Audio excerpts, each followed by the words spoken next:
Sako Media, tunaangazia maisha, tunaandika kesho. Mmoja kati ya comedian na mtu ambaye amechonga barabara kwa muda mrefu sana, marehemu Issa Joseph Mohamed almaarufu kama Onyango. Lakini hapa mbele yenu niko na nguli wa michezo ya kuigiza. Tangia sisi kipindi hicho tuko wadogo tunamsikiza RTV Radio Tanzania. Mzee Jangala ni mtu maarufu sana na amefanya makubwa kwenye kiwanda hiki cha filamu. Mzee wangu Jangala, kwanza pole kwa msiba huu mzito.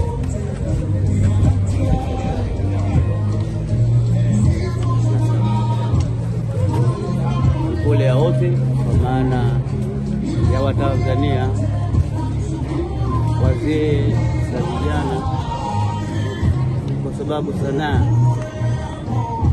ni ufunguo wa mambo yetu mengi ya kijamii. Kwa hiyo hii mimi nasema ni pole yangu na pole wa Tanzania katika ujumla wake kumpoteza ndugu yangu, ndugu yetu. Hii inatokana na kwa mchango wake na ninavyokuelewa utulivu wake katika kazi hii na kuthamini anachokuwa anaithamini kazi hii.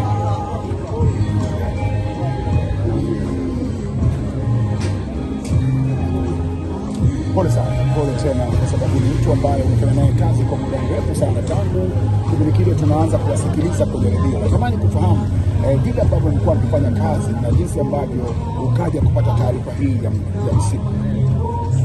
Kwa kweli nilipata mshtuko, na mshukuru Mwenyezi Mungu, labda sina ule ugonjwa wa presha. Huyu bwana kwa taarifa nilizozipata amefariki saa 8 usiku.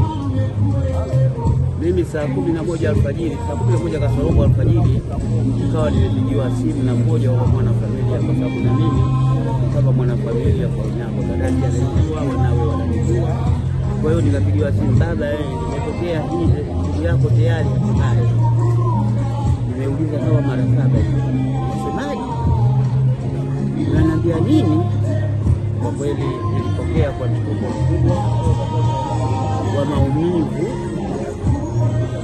ya ile lililotokea pale mfanyiko wakati. Unakumbuka kitu gani ambacho ulifanya na marehemu enzi za uhai wake kwenye kazi zako? Vitu vingi. Kwa mfano, yeye aliyopokea nafasi yangu wakati ule wa Vituko Show. Nilitoka mimi nimekaa miaka 2 kule kwenye kituo cha Vituko Show Tanga, kilikuwa kinaendeshwa na bwana Alfani wa Riano. Mimi baada ya majukumu ya nyumbani kunitaka nirudi nyumbani, Alfani akamfuata. Yeye ndo aliona kwamba mbadala wangu anaweza kuchukua nafasi. Kwa hiyo toka wakati huo tulikuwa tunawasiliana pale anapolini, kwa sababu nitangulia kule kufika na niliishi kule. Alikuwa anapotaka ushauri wa kuishi na hawa vijana na nini, alikuwa ananishauri, anaweza akawa na story yake. Bwana, mimi nataka hii story nimetengeneza, tufanyeje hapa? Uelewa sanaa ni nini?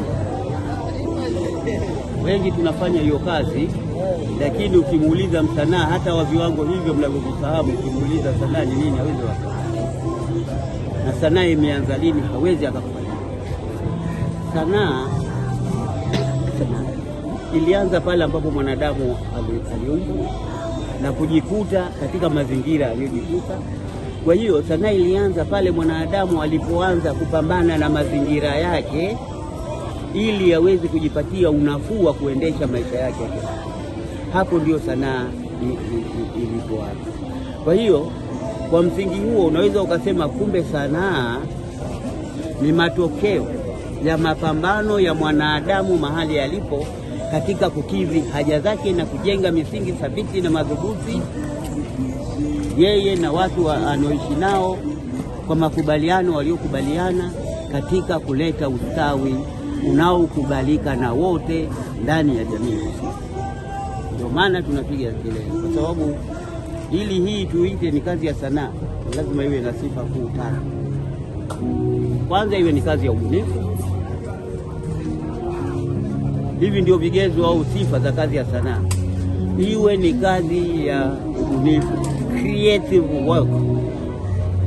alafu iwe na uasili, na ya tatu iwe na ujumbe aliokusudia msanii kuufikisha kwa hadhira yake, kwa maana ya kuweza kuleta mabadiliko chanya. Tunazungumzia mabadiliko chanya ya ustawi wa jamii.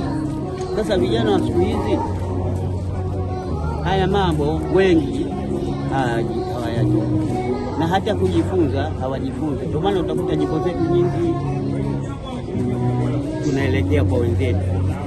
Kama wimbo unahiti kwa melodi za wenzetu na nini, basi na sisi tunahama, wakati sisi tuna makabila zaidi ya 120. Tunakosaje kuwa na mziki? Kwa mfano kama vile ukisikia reggae inapigwa sababu Bob Marley huyo Jamaica hiyo, lakini sisi tunashindwa nini? Ni kwa sababu ya kuto kujiamini kwa kazi tunazozifanya na kuzipa nafasi stahiki, na hii ni kwa sababu